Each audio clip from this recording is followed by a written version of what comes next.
Donc Amélie, bonjour. Bonjour. Catherine, bonjour. Oana, bonjour. Prénom d'origine roumaine. Européenne. Voilà. Donc vous êtes à Chartres aujourd'hui, la 23e étape d'un long périple, un mois à peu près. Exactement. Alors vous pouvez en parler de ce périple? Bien sûr, donc c'est la caravane civique européenne dans laquelle nous nous trouvons maintenant. C'est une caravane qui a été mise en place par le CIDEM, une association de citoyens qui a pour but d'aller à la rencontre des citoyens de France. Donc déjà 23 villes, il en reste encore 2 avant les élections européennes de dimanche prochain. Et l'idée c'est d'aller parler avec eux, de pouvoir les sensibiliser aux élections européennes, au rôle des institutions européennes et notamment des parlementaires qui nous représentent, nos citoyens européens. Vous allez un peu vite, Amélie, vous arrivez à votre mission. Je voulais que vous parliez quand même des étapes, toutes les étapes que vous avez faites. Bien sûr. Alors on a commencé le 9 mai à Paris avec la fête de l'Europe. C'était la première journée, le lancement, l'inauguration de la caravane civique. Et on a fait cette journée-là notamment en partenariat avec le Parlement européen des jeunes, que représente Oana ici. Et Ouais. l'idée, comme cette association, le CIDEM, sont des associations qui sont indépendantes et non partisanes. C'est-à-dire qu'on n'appelle pas à voter pour un parti, mais bien à voter en tant que citoyen, pouvoir se prononcer sur des décisions qui sont prises Donc à Bruxelles. c'est une initiative, ça n'existait pas dans le cadre d'autres élections quand même. Alors ça avait déjà été effectué en 2004, lors notamment des élections précédentes, puis lors du référendum. Encore une fois, le CIDEM avait appelé à voter sans se prononcer sur le oui, le non. Et ça avait également fonctionné sur le même concept. C'était un bus, il était un peu différent, mais au final, c'était encore une fois là à la rencontre des citoyens pour pouvoir parler d'Europe et les sensibiliser sur les bonnes raisons d'aller voter. Donc vous restez qu'une journée à chaque fois? Exactement, hein. Si vous voulez avoir un petit aperçu de notre parcours, Voilà. qui est quand même De toute assez façon, complet. il est sur le site, hein, je pense. Exactement. Donc on va vous mettre en lien.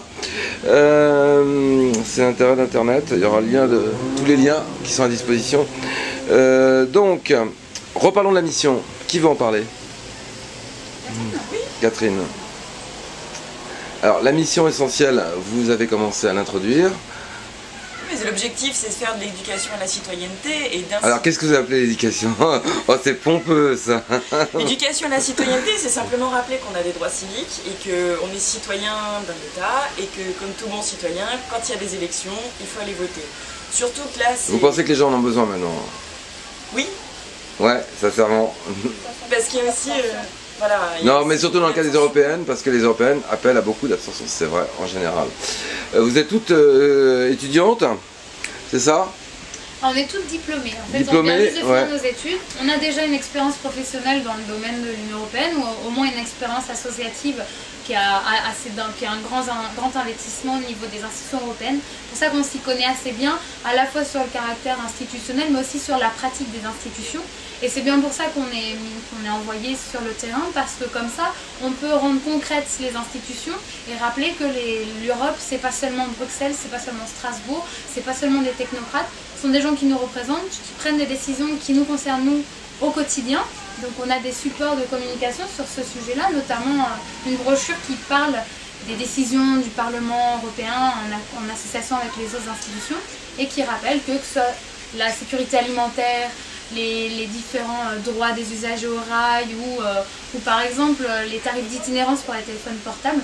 Tout ça sont des décisions qui sont prises au niveau européen et donc nous on est là pour le rappeler et quand on rappelle ça, les gens sont plutôt sensibilisés.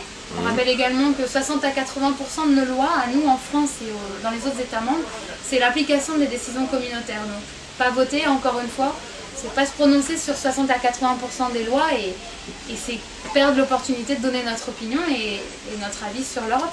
Alors, au-delà de la mission pour laquelle vous êtes engagé, je vous sens très convaincu à titre personnel, Amélie. C'est-à-dire qu'à titre personnel, je suis extrêmement citoyenne et je pense qu'on a toutes les trois dans le même cas, je pense, oui. Ouais, voilà. d'accord. C'est aussi ce qui vous a permis aider à choisir. Ok. Quelle est la ville qui vous a le plus marqué dans vos étapes par rapport à l'intérêt du public? C'est-à-dire que chaque ville est différente pour l'emplacement où on se trouve et la date à laquelle on arrive. Les samedis sont des lieux de très grande, sont des dates de très grande fréquentation. Et autant Montpellier que Besançon, on a eu beaucoup de gens très intéressés, très motivés. Et puis sur chaque intervention, on a rencontré des publics très différents. Très différents, hein. Exactement, milieux sociaux différents, on va dire fonds culturels différents. On a été dans des villes transfrontalières, c'est-à-dire que Strasbourg c'est près de l'Allemagne, alors que Toulouse c'est plutôt près de l'Espagne. Justement, à Strasbourg, les gens sont peut-être plus motivés pour cette élection, non? Alors comme tous les citoyens français, ils manquent peut-être d'informations, ils ont beau avoir les institutions juste à côté, ils sont comme vous et moi, ils se posent beaucoup de questions parce qu'on n'a pas encore assez d'informations au niveau national. Et je vous cache pas qu'avant de faire ce tour, on avait plein d'informations mais on se posait encore des questions. Maintenant on arrive à la fin là, on arrive à la fin du tour. Est-ce que vous pensez que votre mission a bien été entendue? Ouais. Franchement, nous on est vraiment très optimistes, Oana pourra confirmer. Autant d'une autre. Oui, votre avis? Donc on connaît les deux associations.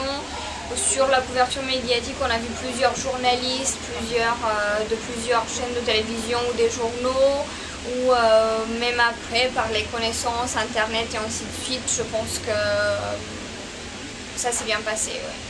D'accord. On a vu un cas particulier tout à l'heure, on va le zapper, mais bon, il y avait, c'est vrai, une ouverture à la polémique, là, une polémique un peu dure. Vous avez des cas à nous citer dans votre expérience pendant un mois, là? Écoutez, je ne vous cache pas que quand on parle d'institutions, on parle également d'Europe, et il y a des gens qui viennent avec des idées politiques très arrêtées. On a beau rappeler qu'on n'est pas politisé, qu'encore une fois, quel que soit le vote de la personne, on est là juste pour encourager au vote. Et donc vraiment, nous, on ne cherche pas à s'aventurer sur des terrains politiques sur lesquels on n'est pas amené à se prononcer. Et il y aura toujours quelques C'est pas trop difficile justement de pas trop... C'est toujours un peu compliqué parce qu'il y a des personnalités qui vous tendent peut-être des pièges, des personnes qui viennent... Ce qui était le cas tout à l'heure, Voilà. J'avoue que parfois on a des surprises, des gens qui ont vraiment envie de nous faire prendre des positions qui ne sont pas les nôtres. Ils nous font dire des choses qu'on n'a pas dit et nous vraiment s'en tient aux institutions à expliquer l'Europe au quotidien, expliquer pourquoi un député il faut voter pour lui, en quoi il nous représente, et il y aura toujours quelques personnalités pour s'opposer à notre travail qui est de l'information, il y aura toujours des gens pour espérer qu'il n'y ait pas plus d'informations. Est-ce que vous pensez au global que les Français sont mal informés sur l'Europe? Ah oui. Oui, c'est sûr, à chaque fois ils sont très demandeurs d'informations, très demandeurs de comment ça fonctionne. Rien que le mode de scrutin, beaucoup de gens croient que c'est à 2 tours alors qu'il n'y en a qu'un seul. Oui, ils sont suffisamment informés, peut-être... oui, il faudrait diffuser un petit peu plus d'informations, même globales, sur les institutions en général, comment ça fonctionne, quel est l'impact de l'Union européenne au quotidien, des choses comme ça. Mais après, ce n'est pas seulement le cas des Français. Je pense que pour les autres citoyens des autres pays membres de l'Union européenne, c'est exactement la même chose. L'information manque un peu partout. Très bien, mademoiselle. Le mot de la fin? Eh bien, continuez de vous mobiliser. On appelle vraiment tous les Français, tous les citoyens européens à aller voter le 7 juin prochain, donc dimanche. Et puis voilà, c'est le moment jamais de donner votre opinion et de choisir un projet pour l'Europe qui sera suivi pendant 5 ans. Merci.